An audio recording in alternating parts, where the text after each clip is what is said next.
नमस्कार, मैं आयुर्वेदाचार्य डॉक्टर रमेश यादव कैसे जिए ज़िंदगी श्रृंखला में आपका स्वागत करता हूँ। आज कैसे जिए ज़िंदगी श्रृंखला में आज आपको एक बहुत ही जंगली जड़ी बूटी के बारे में बताऊँगा। जंगली जड़ी बूटी है वो एक सामान्य पौधा है, हर आदमी उसको देखता है, हमेशा महसूस करता है कि ये खूब अपने जंगल में उगता है। हर जगह खेत खलियान, जंगल, गली मोहल्ले में उगता है और हर व्यक्ति उसको ये समझता है ये कोई काम का नहीं है, लेकिन वो बहुत अच्छा एक औषधीय पादप है, औषधीय पौधा है। इसके बारे में मैं पूरी डिटेल बताऊंगा, किस किस रोग में काम आता है वो भी बताऊंगा। उससे पहले मेरे YouTube चैनल को सब्सक्राइब करना न भूलें, क्योंकि YouTube चैनल को आप सब्सक्राइब करते हो तो ढेर सारों नई नई जानकारी आपको मिलती रहती हैं। और सबसे पहले बेल आइकन के जो बटन को दबाने से, प्रेस करने से वो भी सबसे पहले नोटिफिकेशन आपके पास पहुंचता है और आप उस जानकारी से मतलब हमेशा के लिए उसे परिचित होते रहते हो और उसका फ़ायदा उठाते रहते हो। तो मैं एक आज इस जंगल में आया हूं। मैं इसके साथ देखो मनोरम दृश्य है, कितना पर्वत खड़ा हुआ है, कितना ऊपर, और इधर पेड़ पौधे हैं। बाबा के आश्रम में भी हम आए हैं, तो कितना रमणीय दृश्य है, कितना मनोरम दृश्य है।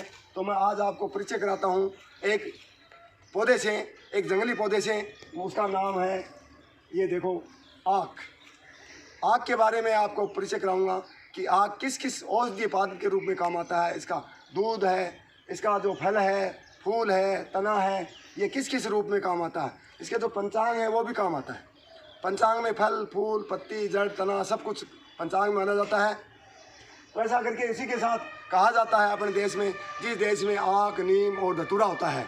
देखो इसके साथ ही एक संयोग से नीम, पीछे नीम भी है और ये आक है और धतूरा है, वो भी मैं दिखाऊंगा। धतूरा का जो फ़ायदा वो भी आपको बताऊंगा।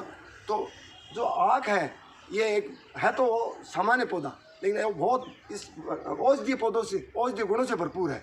तो इसका हम जैसे सबसे पहले मैं आपको बताता हूँ इसका जो पुष्प है वो किस काम में लेते हैं। देखो ये पुष्प है, ये पुष्प की जो कली है, इस पुष्प की जो कली है, इस कली को हम इसको कली को ऐसे तोड़ते हैं, ऐसे तोड़कर इकट्ठा करते हैं। इस कली को तोड़कर जैसे इकट्ठा करके, और इसके दूध से थोड़ा ध्यान रखना, इसका दूध खतरनाक होता है, जहरीला होता है, तो आंखों में नहीं गिर जाए और कोई नुकसान नहीं करेगा, कोई भी नुकसान नहीं पहुंचाएगा आपको शरीर को। लेकिन आंखों के अंदर गिरने से आंखों की रोशनी भी चली जा सकती है और उसका अभी उपचार बताऊँगा मैं आपको। तो इसका जैसे आप कोई भी पंचांग तोड़ते हो तो यदि आपके आँखों के अंदर दूध गिर जाए अचानक, तो वैसे सावधानी से तोड़ना है, लेकिन दूध गिर जाए तो फिर क्या करना आपको तुरंत, तो आप पानी आपके को पास में रखना है। पानी हम भी देखो बोतल लेके आए हैं, पीछे पड़ी हुई है। अचानक मतलब कोई कहीं भी उछल कर गिर जाए तो उसको क्या करना, ठंडे पानी से आँखों को तुरंत धोना, साफ करना। सबसे पहले सावधानी यही बरतनी है कि आँखों में कहीं पर भी किसी भी व्यक्ति के दूध गिर जाता है आँख का, तो हमेशा तुरंत उसको पानी से, साफ पानी से, ठंडे पानी से धो, बार बार धो।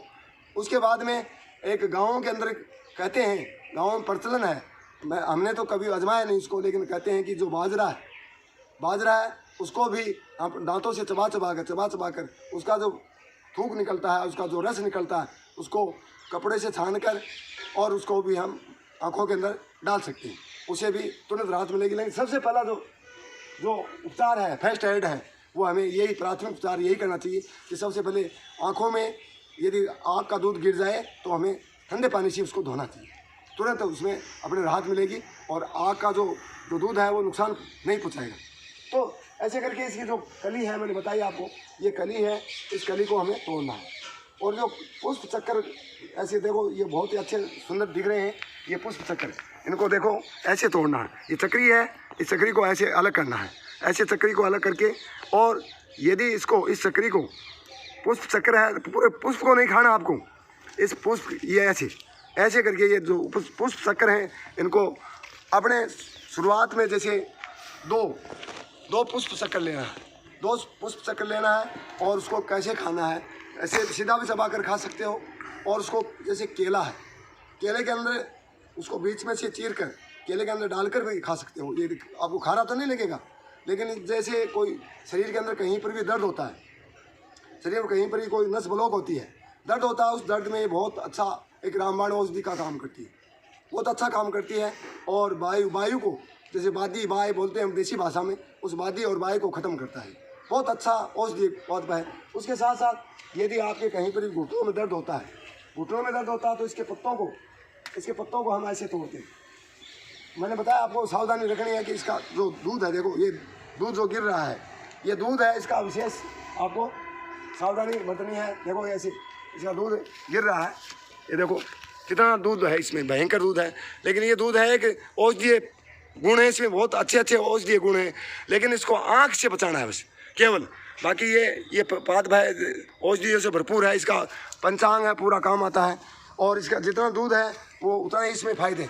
तो ऐसे करके हम इनको पत्तों को तोड़ना है। जहाँ भी दर्द है उनको क्या करना है, हमें थोड़ा सा इन पत्तों को जैसे तवे पर इसको गर्म करना है और उसके थोड़ा सा तेल लगाना, सरसों का तेल या फिर नीम का तेल, कोई भी तेल हो, या तिल का तेल। उन तेल को लगाकर और रात्रि में, दिन में तो हम काम करते हैं, रात्रि में इनको क्या करना है, उन पत्तों को अपने जहाँ भी घुटनों में, हाथ में, कहीं पर भी समस्या, जैसे भी कोई चोट का कोई दर्द हो, कोई जैसे बादी बाय का दर्द हो, उस दर्द पर हम इसको लगाएंगे और उसको ऊपर इनको गर्म करके इसका थोड़ा सा तेल लगाकर फिर ऊपर पट्टी बांध देंगे। पट्टी से उसको अच्छी तरह से ढक देंगे और फिर जैसे नाइट में, पूरी नाइट में इसको नहीं खोलना है, सुबह इसको खोलकर इन पत्तों को हम फेंक देंगे। तो ऐसे करके आपका कुछ ही दिनों में, जैसे 10-5 दिन बाद में ये प्रयोग करते रहोगे तो आपका दर्द गायब हो जाएगा। बादी का हो, चाहे बाय का हो, चाहे चोट का हो, कैसे भी, चाहे मोच का हो, मोच लग जाती है, जैसे मुड़ लग जाती है पर, उसका भी दर्द ये खींच लेता है, ठीक कर देता है। इसके अलावा मैं और बताता हूँ आपको, जैसे इसकी जो छाल है, ये जो तना है, ये तने की जो छाल है ऊपर से, ये छाल है, ये भी इसकी बहुत फ़ायदेमंद है। जैसे ऐसे ये जो छाल है, ये देखो मैंने छाल उतारी है, ये छाल है, ये भी एक बहुत अच्छी काम है। लेकिन इस छाल से बजाय जैसे जड़ की जो छाल है, इसकी जो जड़ है, वो जड़ की जो छाल है वो दमे में भी काम आती है। दमा रोग, जो सांस दमा बहुत एक असाध्य रोग है, लोग वहाँ बहुत परेशान होते हैं। लेकिन दमे में भी इसकी जो छाल है, जड़ की जो छाल है इसको जांग बोलते हैं। तो उस छाल को हम चूर्ण बनाकर उसको सीधा भी, लेकिन उसकी मात्रा है वो विशेष करके हर आदमी को ऐसे नहीं लेनी है, परामर्श वैद्य का, अच्छे डॉक्टर्स का परामर्श लेकर उसको लेनी चाहिए। कैसे लेनी है, कितनी मात्रा में लेनी है, वो हम आपको पूरी बताएंगे, पूरी डिटेल बताएंगे, इससे अगली जो सीरीज़ है उसमें बताएंगे। तो ये इसके बाद में इसका जो अन्य जो एक बहुत अच्छा उपयोग बताता हूँ मैं। जैसे किसी के दाद, खाज, खुजली हो जाती है और दाद है वो नहीं जाता है और वो सब कुछ लगाकर मतलब थक चुका होता है कि दाद एक बार मिट जाता है। जैसे अंग्रेजी दवाई एलोपैथी की जो ट्यूब लगाते हैं, मलम लगाते हैं, उसको लगाने के बाद में कुछ समय तो आराम आ जाता है, लेकिन उसके बाद में दोबारा हो जाता है। तो मैं आज एक बहुत अच्छा आपको एक ऐसा नुस्खा बताऊंगा कि हमेशा के लिए जड़ से दाद खत्म हो जाएगा। कोई यदि खाज भी हो तो वो भी खत्म हो जाएगी। चर्म रोग के लिए बहुत ही एक रामबाण औषधि के रूप में काम करता है। तो वो कैसे लगाना है आपको, कैसे, तो इसका मैंने पहले ही बताया आपको। जैसे ऐसे करके इसका दूध है, बूंदे हैं, ये दूध की जो बूंदे हैं ज़्यादा नहीं लेना, जैसे इसके 2 बूंदे या 3 बूंदे। हमें तेल लेना है, नीम का तेल लिया। नीम के तेल के अंदर हमें जैसे 10 ग्राम नीम का तेल लिया। 10 ग्राम नीम के तेल में 2 बूंदे आग के दूध की डाली हमने। आग के दूध के डालने के बाद में उसको हम उस मलम को मिलाएंगे, अच्छी तरह से उसको मिक्स करेंगे। मिलाने के बाद में उसको दाद, खाज, खुजली के ऊपर दाद वाले स्थान पर हम लगाएंगे। इसको 3 दिन लगाने से, मात्र 3 दिन, 1 दिन लगाने से ही दाद आधा करीब ठीक हो जाता है। बाकी 3 दिन लगाने पर उसकी जड़ भी खत्म हो जाती है। तो दाद में ऐसा काम करता है इसका दूध। तो ऐसे औषधीय गुणों से भरपूर है ये आँख, जो आज मैंने आपको परिचय कराया। और भी ढेरों सारे फ़ायदे हैं, इस असंख्य फ़ायदे हैं, इसके मैं गिना नहीं सकता। क्योंकि बार बार कहा जाता है कि अमेरिका जैसे जो देश हैं वो कहते हैं कि हमारे देश में यदि आँख, नीम, धतूरा होता तो हमारे रोग का क्या काम, बीमारी का। धतूरा होने के बावजूद बीमारियों से परिवार भरे पड़े हैं। परिवार में कोई भी व्यक्ति स्वस्थ नहीं है, क्योंकि उनकी जो दैनिकचर्या है, उनके जो औषधीय गुण हैं, औषधीय जो पौधे हैं, इनको कोई, उनके गुणों को कोई जानता नहीं और कोई भी इससे मतलब मेहनत नहीं करना चाहता।